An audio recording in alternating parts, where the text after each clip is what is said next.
Very briefly that Kipra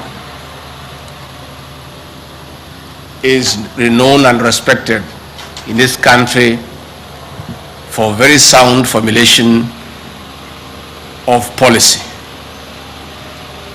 And I want to say that this conference could not have come at a better time. In fact, in my reasoning, it is late. The future of our food security and the existence of our very country is domiciled in the SARS areas.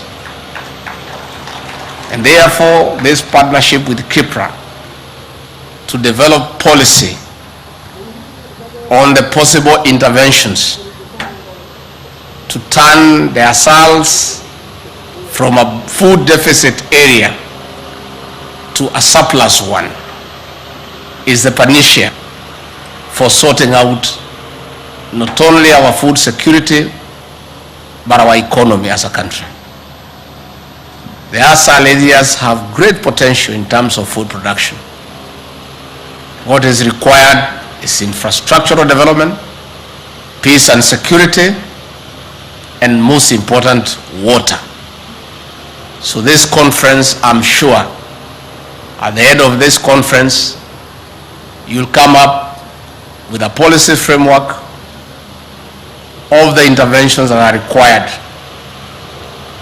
to put resources, to put interventions in the SARS area to support the rest of the country. When we came into office, President William Ruto assigned me the very difficult role of coordinating interventions and efforts to harness food, drugs, water, animal feeds to mitigate the effects of the longest drought in Kenya in 40 years. And I want to say that it was a very humiliating experience. I became the chief beggar on behalf of the country. And in the community where I come from, begging is very demeaning. But I had a job and a boss who said, no, you must do it. So I kept on knocking every door to our development partners, to our international friends, and very sadly, even begging from those who colonized us and whom we chased away from this country. I didn't have a choice.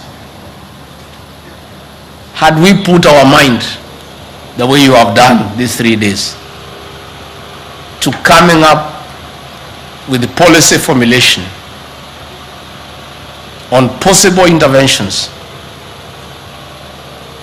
on how to tap the great potential in ASADs, you would have dignified me. Please, I beg you, don't let me beg again next year. Munitafutie heshima hata kama ni kidogo. Hata kama wengine wananidharau, nipate kaheshima tu kidogo. Hii kuomba chakula hapana mzuri. Because we have the potential. The lands are vast. The climate is right. The soils are good. All we need is water, roads, security, and the right interventions.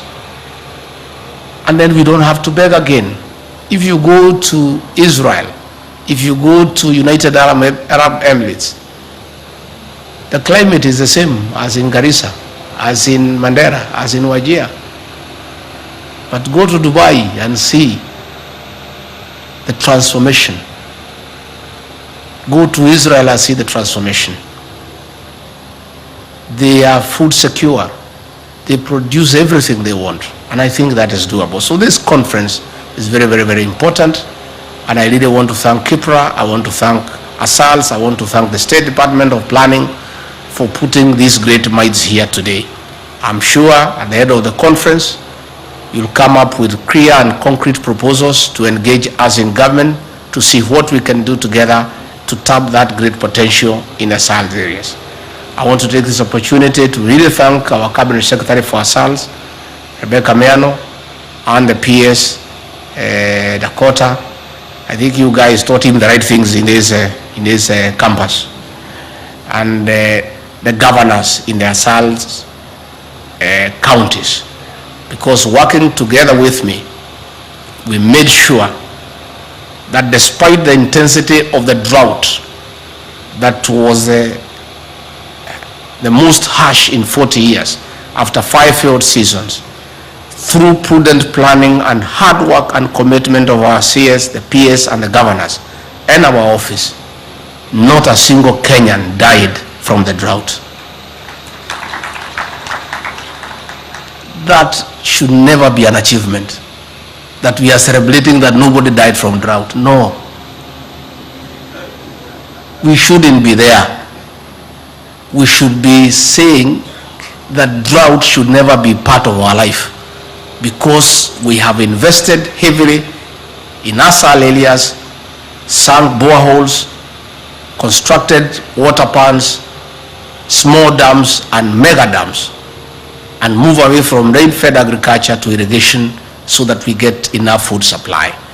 And I'm sure that with this kind of engagement that has happened today,